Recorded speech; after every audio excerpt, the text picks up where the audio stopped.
Assalamualaikum warahmatullahi wabarakatuh. Hello students. Today our material is conditional sentence or if clause, yakni kalimat pengandaian. Conditional sentence type 1 ada beberapa tipe ya. Untuk tipe yang pertama, the function is it is used to express plan or hope. Tipe yang ke-1 digunakan untuk menyatakan rencana atau harapan, plan and hope.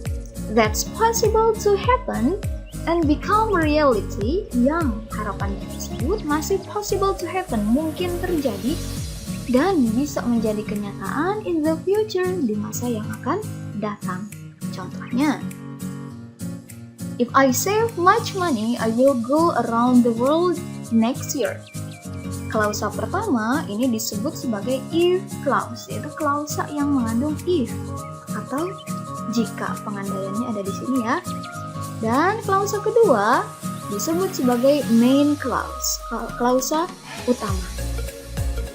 Di sini, if I save much money, kalau atau jika saya menabung banyak uang sekarang, I will go around the world next year. Maka saya akan pergi keliling dunia tahun depan. Nah, keliling dunia tahun depan ini bisa menjadi kenyataan, bisa benar-benar terjadi kalau if clause-nya be a reality, menjadi kenyataan terlebih dahulu. Jadi kalau kamu benar-benar save money, kalau kamu benar-benar nabung, maka sudah pasti kamu bisa go around the world, bisa keliling dunia. Gitu ya. Jadi if clause-nya harus terjadi dulu, maka main clause-nya baru bisa menjadi kenyataan. And now conditional sentence type 1 from the structure. Dari strukturnya bisa dilihat di kalimat ini. Tipe 1 itu mengandung verb 1, save, bentuk kata kerja pertama. Dan di klausa yang kedua, dia mengandung will dan juga verb 1. Itu dari segi struktur. And now conditional sentence type 2. Tipe kedua, kalimat pengandaiannya fungsinya berbeda dengan tipe yang ke-1. The function is it is used to express something that's contradictory with the reality in the present.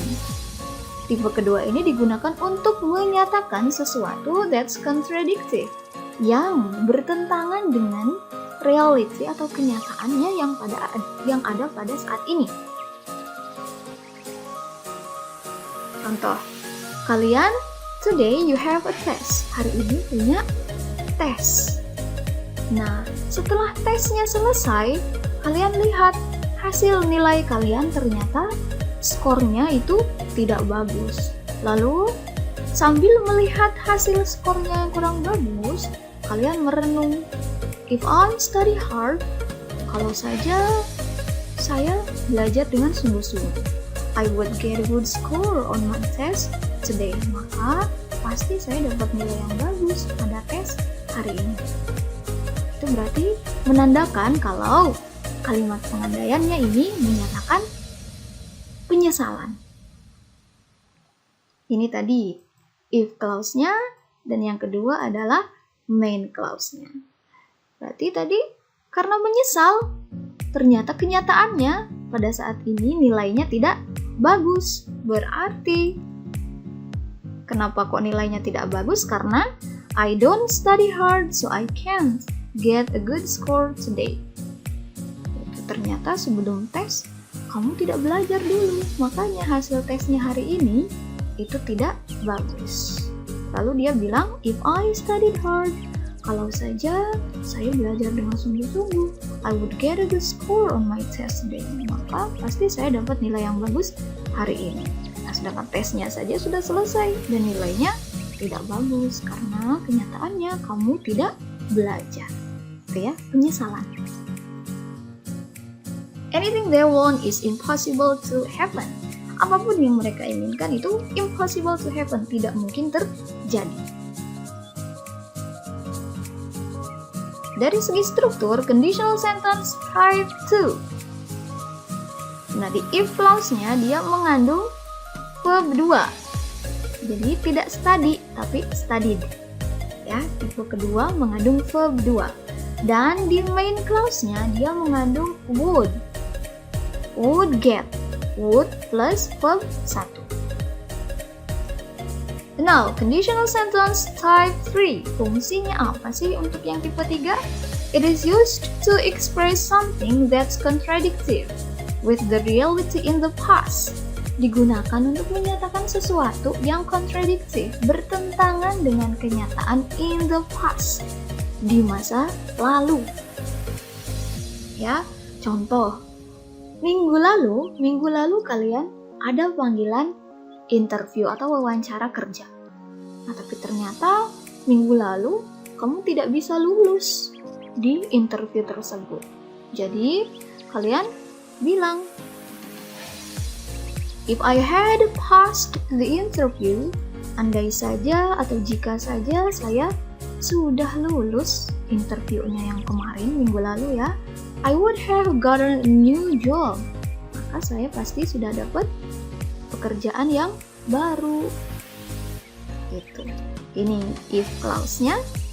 Dan yang kedua adalah main clause-nya.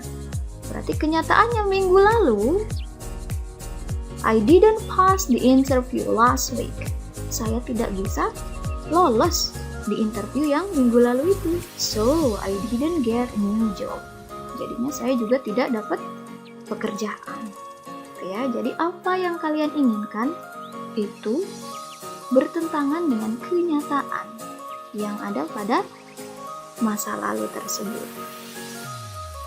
Anything they want is impossible to happen. Tipe 3 juga impossible to happen, sudah tidak mungkin terjadi karena hal tersebut sudah terlewat di masa lalu. Dari segi structure-nya tipe 3, di if clause-nya dia mengandung had dan verb 3. Had passed, ada ed-nya ya, ini verb 3. Lalu di clause yang kedua, ini dia mengandung would have dan di sini gotten-nya sebagai verb 3. Now let's look for another form of conditional sentence. Ada juga nih bentuk kalimat pengandaian yang lain selain 3 tipe yang tadi. Mari kita simak. The first one, conditional sentence plus suggestion.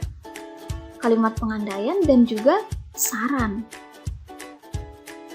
Expression of giving suggestion-nya ini sudah dipelajari di bab 1 ya.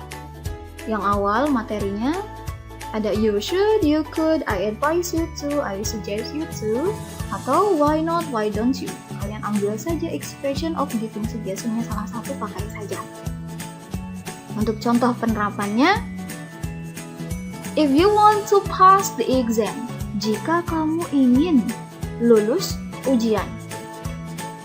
Nah, jika kamu ingin lulus ujian, kira-kira saran apa nih yang baik untuk diberikan kalau seseorang ingin lulus ujian? Contoh, you should study harder. Kamu harus belajar lebih giat lagi. Oke, gitu ya. Jadi keinginannya want to pass the exam. Kalimat pengandaiannya digunakan untuk menyatakan keinginan atau hope.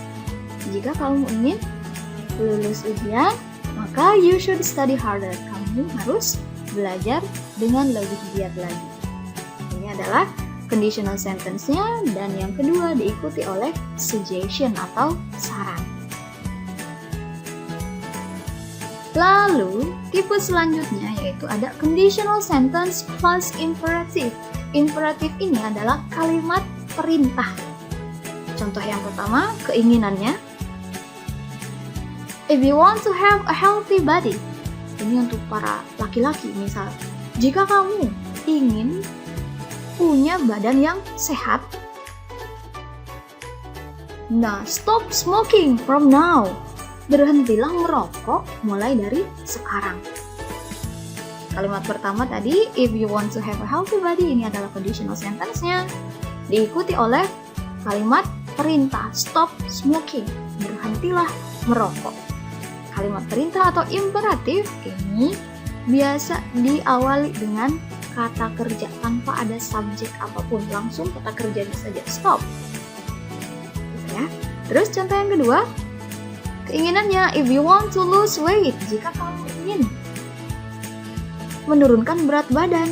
Nah, kalau ingin menurunkan berat badan, maka go jogging every morning, pergilah jogging setiap pagi. Go jogging every morning ini sebagai imperatif yang diawali oleh kata kerja go.